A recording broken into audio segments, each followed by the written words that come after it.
नमस्कार, मी देवयानी खेरुड. निरामय जीवन या कार्यक्रमात तुम्हा सगळ्यांचं मनापासून स्वागत. मागच्या भागात आपण PCODवर स्वयंपूर्ण उपचार कसं काम करतात हे पाहिलं. आजही आपण त्याच विषयावर चर्चा करणार आहोत आणि आपल्याला मार्गदर्शन करणार आहेत स्वयंपूर्ण उपचारांचे प्रणेते योगेश चांदोरकर आणि अमृता चांदोरकर. नमस्कार. नमस्कार. तुम्हा दोघांचंही निरामय जीवन या कार्यक्रमात स्वागत. मॅम, मागच्या भागात आपण जसं पाहिलं की PCODवर स्वयंपूर्ण उपचार कसं काम करतात आणि सोबतच आपण प्रेक्षकांना आवाहन केलं होतं की तुमचेही काही प्रश्न असतील तर ते आमच्यापर्यंत पोचवा. आणि प्रेक्षकांचे भरपूर प्रश्न आपल्याकडे आलेले आहेत. सगळ्यात महत्त्वाचा आणि कॉमन प्रश्न असा आहे तो म्हणजे स्वयंपूर्ण उपचार हे नेमकं कसं काम करतात. मला असं वाटतं या भागाची सुरुवात आपण या प्रश्नाच्या उत्तरानेच करूयात. काय सांगाल याबद्दल? अगदी स्वाभाविक आहे, कारण हा प्रश्न आम्हाला सेंटरमध्येही अनेकदा विचारला जातो. नक्की हे उपचार केले कसे जातात आणि यांनी घडतं काय? उत्तर तेच असतं की प्रत्येकाच्या सूक्ष्म देहामध्ये जे 5 तत्वांचं असंतुलन होतं त्याच्यामुळे शरीरामध्ये दोष निर्माण होतात आणि ह्या असंतुलनाला संतुलित केलं की शरीरातले दोष, मग ते अगदी गाठींसारखे जरी असले तरीही ते जाऊ शकतात. आणि त्याच्यासाठीच वेगवेगळे प्रयोग आपण अनेक काळापासून करतो आहोत. मुळातच कसं आहे, हा जो विषय आहे ना, हा थोडासा न कळणाराच आहे. अदृश्य जगामध्ये काम होतं आहे आणि आपण शाळेमध्ये काय शिकतो जे डोळ्याला दिसत नाही त्याच्यावर विश्वास ठेवू नका. म्हणजे प्रत्येकावरती हा संस्कार आहे की न दिसणाऱ्या गोष्टीवरती विश्वास ठेवायचा नाही. पण घडणाऱ्या गोष्टी दिसत आहेत, माणसं बरी होत आहेत, अनुभव कळत आहेत, पण हे नक्की होतं कसं हा प्रत्येकाला प्रश्न आहे. आता गेली जवळजवळ 12-15 वर्ष आपण ऑन एअर पण आहोत, म्हणजे टी व्हीवरनं आपण लोकांशी संपर्क साधायचा प्रयत्न करतोय. ह्याच प्रश्नाचं उत्तर इतकी वर्ष देतोय पण तरीही ते कळलं नाहीये आणि ते कळावं म्हणून आपण अनेक काळ वेगवेगळ्या पद्धतीने कळण्यासाठी सोपं करून सांगायचा प्रयत्न करतोय. मग त्याच दरम्यान आपण किर्लियन फोटोग्राफी पण अडॉप्ट करायला सुरुवात केली, त्याच्यावर काम करायला सुरुवात केली आणि मग गेल्या काही भागांपासून आपण प्रेक्षकांना सांगायला सुरुवात केली की आता आपण हे करू शकतो. आणि मग आम्ही वारंवार त्याच्यावरती प्रयोग केले आणि मग ते प्रयोग हळूहळू सिद्ध झाल्यावरती आज आपण ते प्रेक्षकांना दाखवणार आहोत. मॅडम सांगतील. जसं आता सर म्हणाले की हा एक प्रयोग केला गेला की ज्याच्यामध्ये ऑराचे फोटो जे आपण घेतो, तसं एका रुग्णाला आपल्या पुणे सेंटरला जी ऑरा रूम बनवली आहे जिथे आपण ह्या ऑराचे फोटो घेतो, सॉफ्टवेअर थ्रू आपण ती प्रोसेस करतो, तिथे त्यांना बसवून त्यांची ट्रीटमेंट केली गेली आणि ट्रीटमेंट सुरू असताना आपण तो व्हिडिओ त्या सॉफ्टवेअर थ्रू कॅप्चर करायचा प्रयत्न केला. तर हा ऑरा नक्की दिसतो कसा, त्याच्यामध्ये बदल घडतात कसे आणि जेव्हा आपले स्वयंपूर्ण उपचार सुरू असतात तेव्हा ह्या ऑरामध्ये काय चेंजेस होतात हे मला वाटतं की आज आपण प्रेक्षकांना दाखवू. ते आम्ही एक्सप्लेनही करू की नक्की हे बदल काय दाखवतात आणि त्याचा शरीरावरती काय परिणाम होतोय. म्हणजे आज कदाचित प्रेक्षकांना कळेल की नक्की ह्याचा परिणाम शरीरावरती होतो कसा. मुळातच काय आहे, जसं मगाशी मी म्हटलं की अदृश्य गोष्टींवरती विश्वास नाही.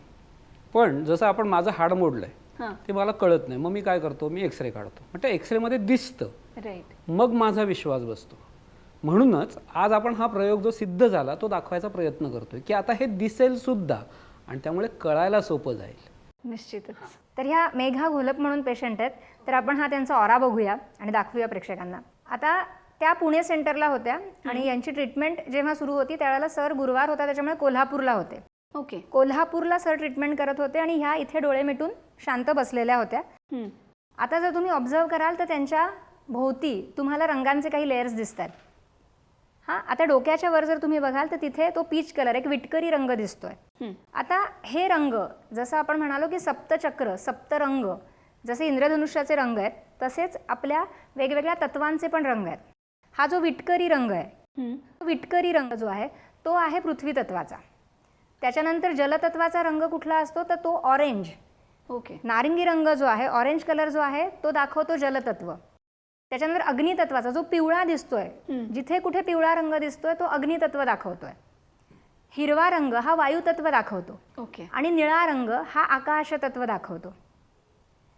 जांभळ्याच्या ज्या शेड्स असतात, पांढरा जांभळा अशा ज्या गोष्टी असतात त्या वरचे अप्पर कलर्स म्हणजे आज्ञाचक्र किंवा सहस्रार चक्र आपण ज्याला म्हणतो, महत्तत्व जिथे आहे ते त्या गोष्टी दाखवतात.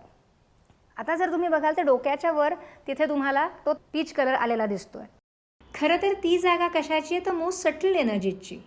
तिथे आकाशी रंग पाहिजे किंवा हिरवी छटा असणारा आकाशी म्हणजे टर्कवाईज रंग पाहिजे. की ज्या मोस्ट सेटल्ड एनर्जीज आहेत. वायू तत्व किंवा आकाश तत्वाची ऊर्जा तिथे पाहिजे, पण तिथेही पृथ्वी तत्वाची ऊर्जा आली. म्हणजे जे जिथे नको तिथे जेव्हा ते तत्व येतं तेव्हा ते दोष निर्माण करतं. त्यामुळे ह्याचा अर्थ काय होतो, तर एक जडत्व आहे शरीराला, हा एक अस्वस्थता आहे, निराशा आहे, एक फटीग आहे, थकवा आहे प्रचंड, राईट. दडपण आहेत, ही ऊर्जा ते दाखवते. आणि ट्रीटमेंट करताना त्याच्यामध्ये बदल होताना दिसतात. जर संपूर्ण शरीरावर तुम्ही बघाल तर येलो कलर दिसतोय, पण एक पेल येलो दिसतोय. फ्लोरोसंट कलरचा जो दिसतो तो पेल येलो आहे, म्हणजे अग्नितत्व जे कमकुवत आहे. अग्नीचं काम काय असतं, तर कन्वर्ट करणं, रूपांतरण, शुद्धीकरण, बदल करणं, हे काम अग्नीचं असतं. पण तो अग्नी कसा आहे, मंद आहे, पेल आहे, त्याच्यामुळे ते व्यवस्थित होत नाही आहे. जिथे जिथे राखाडी रंग दिसतोय तो अशुद्धता दाखवतो, शरीरामधली अशुद्धता. आणि ट्रीटमेंट करताना हे रंग बदलतात. पायावरती दिसणारे जे न्यूऑन कलर वगैरे आहेत, पिंक, आता ह्या गोष्टी काय दाखवतात, तर ज्याला आपण धरणीमध्ये जी निघून जात असते एनर्जी, ग्राउंडिंग असं म्हणू शकतो. हां, ग्राउंडिंग म्हणतात त्याला, तर ती ब्लॉक झाली तरीही शरीरामध्ये अशुद्धता वाढू शकते. ट्रीटमेंटच्या दरम्यान तिथे देखील बदल दिसतात तुम्हाला. त्याच्यामुळे ग्राउंडिंग देखील होतं. ट्रीटमेंट घेत असताना त्यांचं ग्राउंडिंग पण व्हायला सुरुवात झाली आहे आणि वरचे रंग बदलत आहेत. पेल येलो ब्राईट व्हायला लागला आहे. आणि डोक्यावरचा जर तुम्ही बघाल तर तो रंग आता हळूहळू नाहीसा झाला, तो पूर्ण त्या 10 मिनिटामध्ये नाहीसा होतोय. म्हणजे काय, तर 10 मिनिटाच्या ट्रीटमेंटमध्ये त्यांच्या ऑरामध्ये अशा पद्धतीचे बदल घडत आहेत. ट्रीटमेंट झाल्यानंतर देखील आपण त्यांना विचारलं, त्यांचा एक छोटासा बाईट पण घेतला आपण, की त्यांना काय त्रास होते आणि ट्रीटमेंटनंतर त्यांना काय जाणवलं, तर तेही आपण ऐकू. नक्कीच. नमस्कार, माझं नाव मेघा गोलप. माझं खूप दिवसांपासून ट्रेनिंग सुरू आहे. त्याच्यामुळे खूप साऱ्या गोष्टींचं माझं एक्झर्शन होतं आहे. त्या एक्झर्शनमुळे ज्यावेळेस मी निरामयकडे ट्रीटमेंट घ्यायला आले त्यावेळेस खूप प्रमाणात माझे कंबर आणि पाय दुखत होते. पाय एवढ्या प्रमाणात दुखत होते की मला उभं राहणंही शक्य होत नव्हतं. ज्यावेळेस ट्रीटमेंट झाली माझी, त्याच्यानंतर ते जे काही पाय आणि कंबर दुखत होती त्याच्यामध्ये खूप सुधारणा होत्या आणि मला खूप एनर्जेटिक आणि फ्रेश वाटत होतं. त्यासाठी मी निरामय परिवाराचे खूप खूप आभारी आहे. धन्यवाद. आत्ताच आपण मेघा घोलप यांचा अनुभव ऐकला. सरांकडून अधिक जाणून घेऊयात. सर, मेघा घोलप यांच्या अनुभवाबद्दल तुम्ही काय सांगाल? आपण ना हे जे काही काम करतोय हे पहिल्या दिवसापासनं करतोय आणि जसं मगाशी मी म्हटलं की आपण हे एक्सप्लेन करायचा प्रयत्न करतोय. तो एक्सप्लेन करत असताना फार काही कळत नव्हतं, त्याच्यामुळे आपण हा प्रयोग केला आणि तो सिद्ध झाला. तो आज आपण सांगायचा प्रयत्न करतोय. आपण हेच सगळं पाणी आणि त्याच्यात पडलेली माती असं सांगायचा प्रयत्न केला होता. हा अनुभव सांगितला होता की मी प्यायच्या पाण्यामध्ये जर माती पडली तर माती वाईट आहे का, तर माती वाईट नाही, पण ती नको त्या ठिकाणी. तसंच ह्या आपण आता बघितलं की तिच्या डोक्यावरती पृथ्वी तत्वाची गरज नव्हती, तिथे पृथ्वी तत्व होतं. मग पृथ्वी तत्व वाईट आहे का, ती जागा वाईट आहे. ज्या वेळेला ट्रीटमेंट सुरू झाली, आपण जे म्हणतो नको असलेला आपण रिलीज करतो, तर ते हळूहळू रिलीज होताना दिसलं. आणि हे ॲक्च्युली आपल्या हाताला लागतच असतं, आपण हेच करत असतो. फक्त ते हाताला लागतंय, करतोय, होतंय हे आत्तापर्यंत कळत नव्हतं. मुळात तिची ट्रीटमेंट करताना तिच्या कमरेच्या भागामध्ये प्रचंड प्रॉब्लेम होता. जे ग्राउंडिंग होत नव्हतं तिचं, जे मगाशी मॅडमने सांगितलं की पायाचे रंग तिचे बदलायला लागले आणि ग्राउंडिंग सुरू झालं, ते ग्राउंडिंग होत नव्हतं. म्हणजे इथे आपण एक बेसिनचं उदाहरण धरू शकतो की बेसिन जिथनं पाण्याचा आउटलेट असतो तिथे जर तुमचा कागदाचा एक कपटा जरी अडकला तरी ते अख्खं पाणी तुंबवून ठेवतं. तसं ग्राउंडिंग जेव्हा होत नाही तेव्हा जे नको असलेली ऊर्जा जायला पाहिजे ती जात नाही आणि मग ती उलटी आतमध्ये येऊन उद्योग करायला लागते आणि दोष निर्माण व्हायला लागतात. हिच्या केसमध्ये कमरेत दोष होता आणि त्याचा दोष कुठपर्यंत गेला होता, तर सहस्त्रारापर्यंत गेला होता. प्रॉब्लेम कुठे होता, तर ग्राउंडिंगमध्ये होता. ते ग्राउंडिंग जसं सुरू झालं तसा ती वरचे पृथ्वीतत्व कमी व्हायला लागलं. ग्राउंडिंग सुरू झालेलं दिसत होतं. अग्नी मंद झाला होता, तो अग्नी सुरू झाला, हे सगळं दिसत होतं. पण हेच आपल्याला ट्रीटमेंट करताना हाताला जाणवत असतं आणि हाताला जाणवल्यामुळे आपण ते काढतो आणि म्हणूनच पेशंटला अनेक चांगले अनुभव येऊ शकतात. निश्चितच.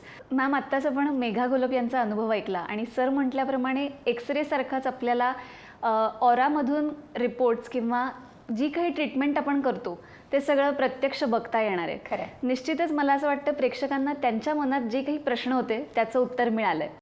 वळूयात पुढच्या प्रश्नांकडे. मागच्या भागात आपण PCOD बद्दल जाणून घेत होतो. काही जणांनी प्रश्न असा विचारला आहे की PCOD हा नेमका ओळखायचा कसा किंवा त्याची काही लक्षणं असतात का? PCOD ओळखण्यासाठी सोनोग्राफी किंवा हॉर्मोनल टेस्ट सांगितल्या जातात आणि त्याच्या रिपोर्ट्समधनं कळतं की ते PCOD आहे. पण जसं तुम्ही म्हणालात त्याची अनेक लक्षणं ही आधी दिसायला लागतात आणि मगच ती व्यक्ती, ती मुलगी किंवा ती स्त्री डॉक्टरकडे गेल्यानंतर टेस्ट झाल्यानंतर त्याचं निदान होतं. आता मग ही लक्षणं कोणती कोणती आहेत? तर सगळ्यात महत्त्वाचं म्हणजे पाळी अनियमित होते. पाळी 2 महिन्यांनी, 3 महिन्यांनी, 5-6 महिन्यांनी अशी कधीही येते, ती अनियमित होत जाते. ज्या वेळेला पाळी येते त्यावेळेला अतिरक्तस्राव, ओव्हर ब्लिडिंग होतं. त्याचबरोबर वजन वाढायला लागतं. PCOD ज्यांना असतो त्यांच्या वजनामध्ये वाढ होताना दिसून येते. त्वचा रखरखीत, कोरडी व्हायला लागते किंवा चेहऱ्यावरती पिंपल्स येणं, अशा गोष्टी सुरू होतात. केस गळती, मोठ्या प्रमाणावरती केस गळायला लागतात. पाळीच्या वेळेला प्रचंड पोटामध्ये वेदना होतात, ओटीपोटामध्ये तीव्र वेदना जाणवतात. त्याचबरोबर अतिरिक्त लव म्हणजे शरीरावरती अनावश्यक लव निर्माण व्हायला लागते. मग ते अप्पर लिप्स असेल, चिनचा भाग असेल, किंवा अगदी हातावर, पायावर, पोटावर किंवा छातीवरती देखील लव यायला लागते किंवा काही वेळेला राठ केस यायला लागतात. हे सगळं हॉर्मोनशी रिलेटेड आहे आणि ऑफकोर्स हे PCODशी किंवा PCOSशी आपण म्हणू त्याच्याशी संलग्न आहे. त्याचबरोबर शरीराचं तापमान कमी जास्त व्हायला लागतं. म्हणजे बऱ्याचदा ओव्हर स्वेटिंग, अति घाम यायला लागतो, एकदम मध्येच दरदरून घाम सुटणं वगैरे अशा गोष्टी सुरू होतात.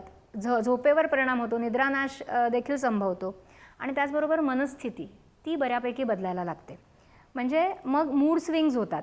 घटकेत छान वाटतं तर घटकेत दुःख होतं, चिडचिड होते, नैराश्य यायला लागतं, एन्झायटी सुरू होते. अशा सगळ्या गोष्टी ज्या वेळेला त्या व्यक्तीमध्ये दिसायला लागतात त्यावेळेला डॉक्टर्स ह्या टेस्ट करायला सजेस्ट करतात आणि मग बऱ्याचदा त्या टेस्टच्या रिपोर्ट्समधनं आपल्याला कळतं की PCOD आहे. आता इथे परत एकदा सांगायचं की जेव्हा आपल्याकडे रुग्ण येतो, आपल्याकडे रुग्ण आल्यानंतर आपण काय तपासतो? तर आपण तपासतो ऑरा. राईट. मॉडर्न सायन्स काय तपासतं? ते आतमध्ये बघतं, सोनोग्राफी करतं. बरोबर आहे. ते काय बघतं? ते रक्तातले घटक बघतं, हॉर्मोन्स च्या लेवल्स काय आहेत ते बघतं. आता ज्या वेळेला पोटातले किंवा ओटीपोटातले ऑर्गन्स चेक करायचे तर आपण स्वयंपूर्ण उपचारामध्ये आपण काय चेक करतो? आपण चक्र चेक करतो. अच्छा. जसे फिजिकल ऑर्गन्स आहेत तसे सूक्ष्म देहामधले ऑर्गन्स म्हणजे चक्र आहेत ना. ज्या सप्तचक्रांबद्दल आपण बोलतो ते तुमच्या सूक्ष्म देहातले ऑर्गन्सच आहेत. ते कुठल्या तरी ऑर्गनला ताकद पुरवत आहेत आणि तो ऑर्गन काम करतोय. मग जर त्या चक्रामध्ये बिघाड असेल, तिथे असंतुलन असेल तर त्या फिजिकल ऑर्गनला प्रॉपर एनर्जी मिळत नाही आहे आणि ते काम करू शकत नाही आहेत. त्याच्यामुळे आपण काय तपासतो? तर आपण हा ऊर्जा देह तपासतो, ऑरा तपासतो आणि आपण त्यांची चक्र तपासतो. आपल्याला बिघाड कुठे सापडतो? त्या चक्रांमध्ये सापडतो. मग सेम टाइम ते सोनोग्राफीचा रिपोर्ट घेऊन आलेले असतात. ओके. आपण बदल कशामध्ये करतो? आपण ट्रीटमेंट कशावरती करतो? तर आपण चक्रांवरती, आपण त्या तत्वांवर करतो. स्वाधिष्ठान चक्र म्हणजे जलतत्व, मणिपूर चक्र म्हणजे अग्नितत्व आणि मूलाधार चक्र म्हणजे पृथ्वी तत्व. ही 3 तत्व मेजर काम करत असतात. त्याच्यामुळे कुठलं तरी कमी झालंय, कुठलं तरी वाढलंय, कुठली तरी काय म्हणूया ही तत्व त्याच्यामध्ये मिसळल्यामुळे ते असंतुलित झालंय. आता त्याच्यामध्ये जे नको आहे ते तिथनं काढायचंय आणि जे हवं आहे ते पुरवायचंय. ट्रीटमेंट ज्यावेळेला अशा पद्धतीने सुरू होते त्यांचे जे सिम्पटम्स आहेत, जी लक्षणं आहेत, जे त्यांना त्रास होत आहेत त्या त्रासात बदल दिसायला सुरुवात होतो. म्हणजे जसं आपण मेघाचा ऑरा बघितला तो एकाच ट्रीटमेंटचा होता. हो.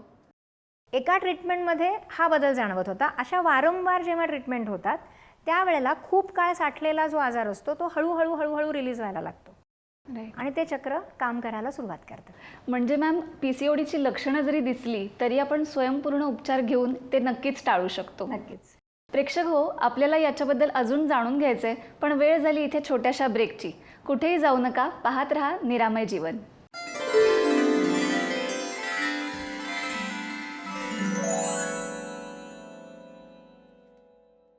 ब्रेकनंतर तुम्हा सगळ्यांचं स्वागत. PCODवर स्वयंपूर्ण उपचार कसं काम करतात हे आपण जाणून घेतोय आणि आपल्यासोबत आहेत योगेश चांदोरकर आणि अमृता चांदोरकर.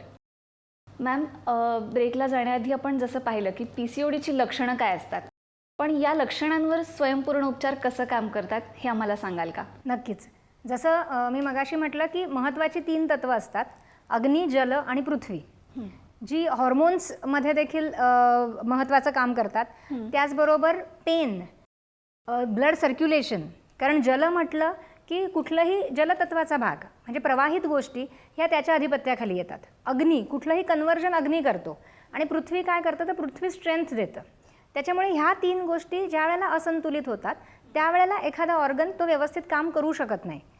आणि मग स्वयंपूर्ण उपचार काय करतं तर अतिरिक्त तत्व त्यांच्या ऑरामधून, त्यांच्या शरीरातून, तिथून ते बाहेर रिलीज करणं, मुक्त करणं. आणि जे तत्व कमी पडतंय, ज्याच्यामुळे तो ऑर्गन काम करू शकत नाहीये, ती पेशी काम करू शकत नाहीये, कारण त्याला ती एनर्जी मिळतच नाहीये, ती एनर्जी तिथे पुरवणं. आणि अशा पद्धतीने ज्या वेळेला नियमितपणे उपचार होतात, एका उपचारामध्ये थोडासा बदल घडतो, पुढच्या उपचारामध्ये अजून बदल घडतो, त्याच्या पुढच्या उपचारामध्ये अजून बदल घडतो, आणि मग तो ऑर्गन कार्यरत होतो.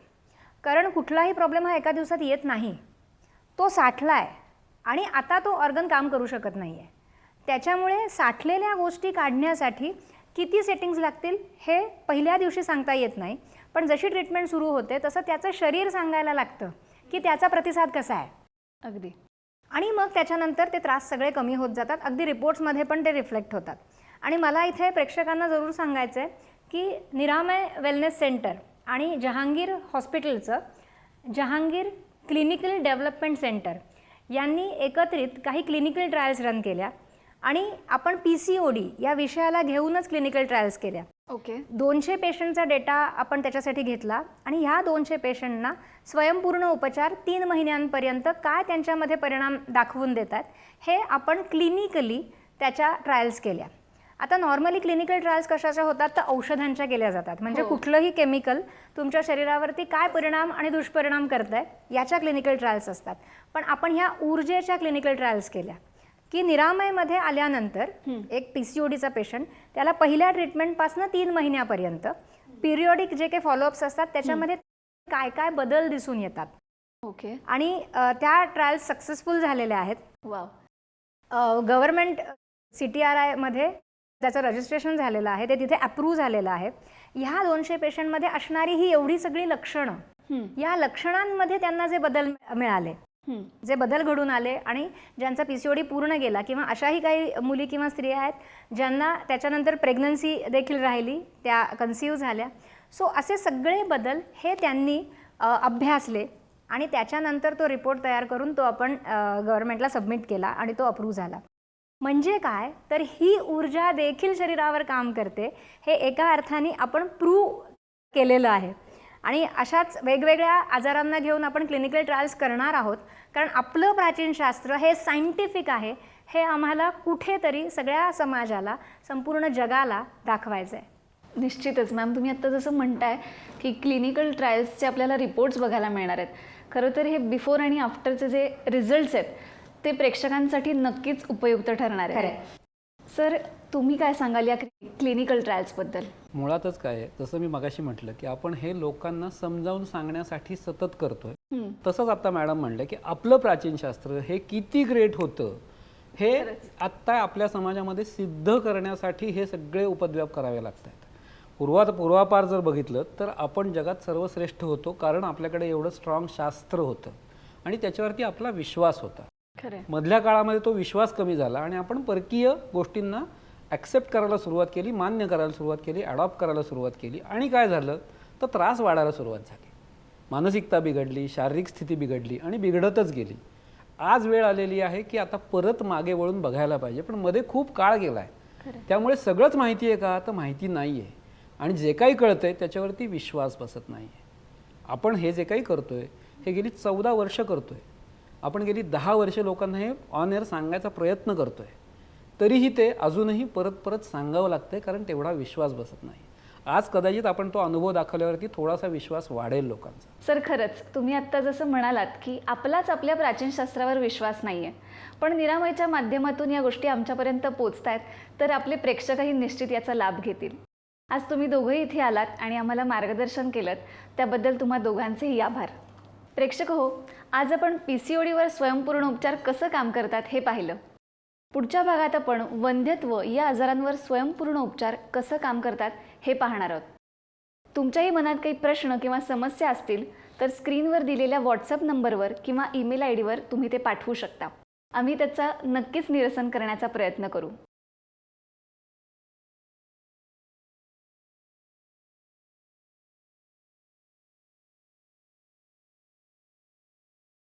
आज वेळ झाली इथेच थांबण्याची. भेटूयात पुढच्या भागात. तोपर्यंत नमस्कार. साध्या आजारांपासून ते मोठ्या आजारांपर्यंत घरी राहून फक्त व्हॉट्सअप किंवा ईमेलने माहिती पाठवून लागोलाग सुरू करता येणारे उपचार म्हणजे विनास्पर्श विनाऔषध केले जाणारे स्वयंपूर्ण उपचार. आजच संपर्क साधा.